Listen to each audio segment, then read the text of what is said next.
Friends, मैं चंदन कुमार आपका अपना चैनल ट्रस्ट स्टडी पॉइंट पर स्वागत है। तो आपके सामने आज जो पढ़ाने वाले हैं वाक्य, क्या पढ़ाने वाला है हिंदी में? वाक्य। वाक्य अच्छे तरीका से समझ लीजिए, इसके बाद आपको अलग वीडियो देखने की आवश्यकता नहीं है, बस सेंस को समझिए, है ना। तो वाक्य को इंग्लिश में कहते हैं सेंटेंस, SENTENCE, सेंटेंस, है ना। वाक्य शब्दों के मेल को वाक्य कहते हैं, या शब्दों के सार्थक समूह को वाक्य कहा जाता है। शब्द जब सार्थक रूप से जुड़ जाते हैं, शब्दों का सही रूप से प्रयोग होता है और सार्थक रूप से क्रम में जुड़ते हैं और उसके माध्यम से कुछ कहा जाता है, तो उसी को वाक्य बोलते हैं। इंग्लिश में इसी को सेंटेंस बोलते हैं, है ना। और उर्दू में इसे मजमून बोला जाता है। क्या बोला जाता है? मजमून। या तो कह सकते हैं कहने वाले का मतलब, यानी कहने वाले का तात्पर्य सुनने वाले को पूरा पूरा समझ में आ जाए, इसे वाक्य कहते हैं। कहने वाले का मतलब सुनने वाले को पूरा पूरा समझ में आ जाए, तो इसी को हम लोग सेंटेंस कहेंगे, वाक्य बोलेंगे, मजमून बोलेंगे, है ना। जैसे मैं आम खाता हूँ, आपको समझ में आ रहा है कि मैं आम खाता हूँ। मेरे पास एक कलम है ना। एक गिलास पानी लाओ, ये सब क्या है? वाक्य का उदाहरण है ना, मजमून का उदाहरण है। और अब देखेंगे हम लोग कि वाक्य कितने प्रकार के होते हैं। तो रचना की दृष्टि से मुख्य रूप से वाक्य जो होते हैं ये 3 प्रकार के होते हैं, और ज्यादातर आपको यही पूछा जाता है कि वाक्य कितने प्रकार के होते हैं। तो 3 प्रकार के होते हैं, लेकिन इससे पहले हम लोग क्या समझेंगे? वाक्य के भाग, कि वाक्य के कितने भाग होते हैं। तो वाक्य के मुख्य 2 भाग होते हैं। कितने भाग होते हैं? वाक्य के 2 भाग होते हैं, है ना। पहला आपका होता है उद्देश्य, है ना। और एक आपका होता है विधेय, है ना, सब्जेक्ट एंड प्रेडिकेट। उद्देश्य और विधेय वाक्य के मुख्य 2 भाग होते हैं, उद्देश्य और विधेय। विधेय है विधेयक नहीं, विधेयक नागरिक शास्त्र में हम लोग पढ़ेंगे, पॉलिटिकल साइंस में, है ना। तो क्या है? विधेय। उद्देश्य और विधेय। उद्देश्य का मतलब होता है जिसके बारे में कहा जाए, है ना। वाक्य में जिसके बारे में कहा जाए। अब विधेय का मतलब हो गया उद्देश्य के बारे में जो कहा जाए, उद्देश्य के बारे में जो कहा जाए, है ना। क्या हो गया? उद्देश्य और विधेय।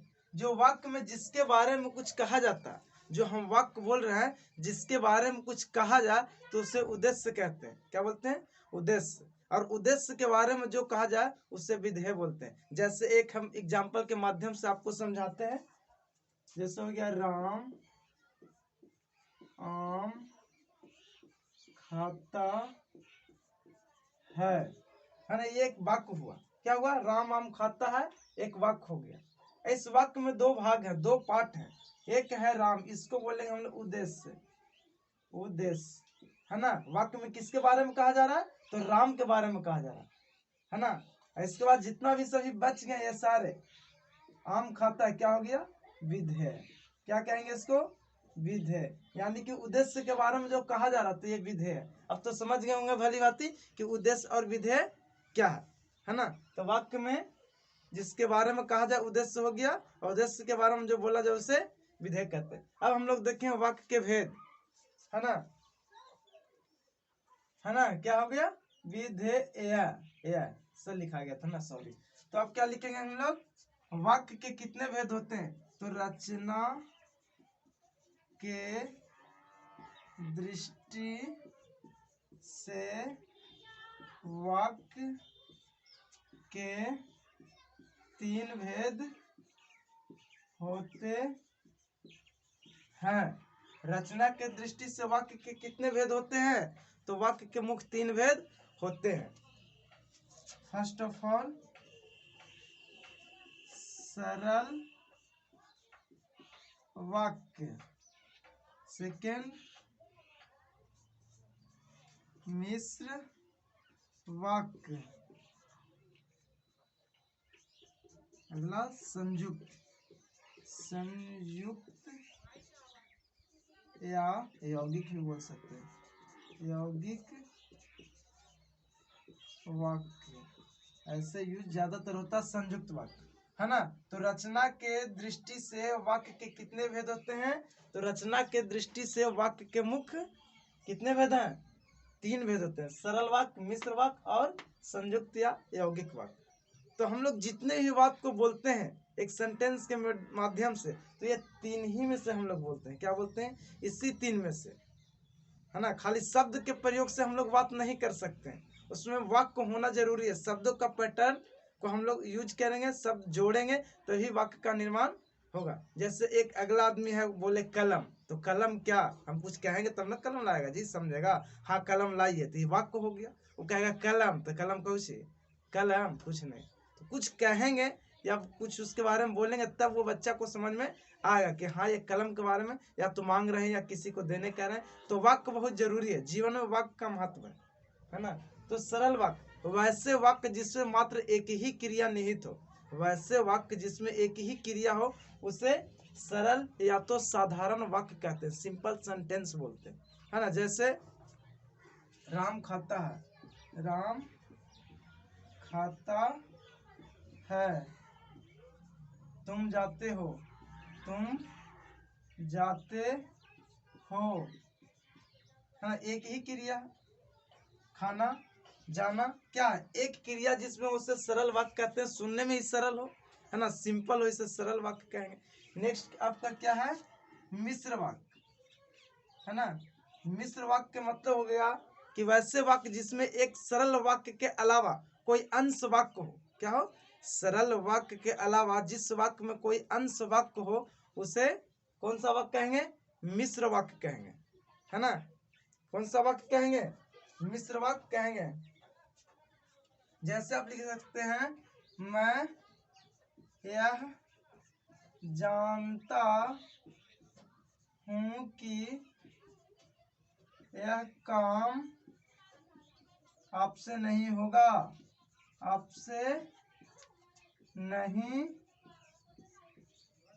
होगा। ये सभी किसका उदाहरण है?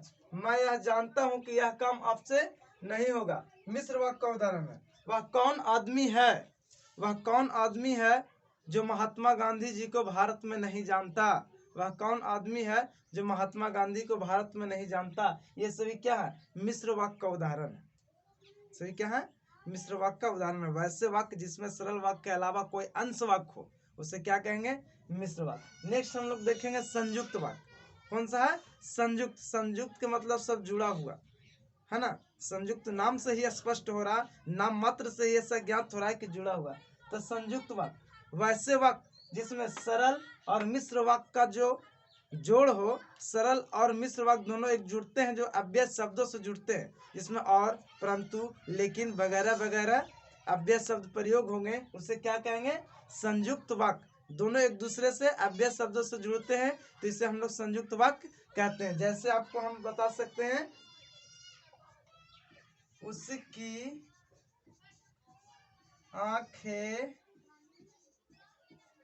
हंसती है, परंतु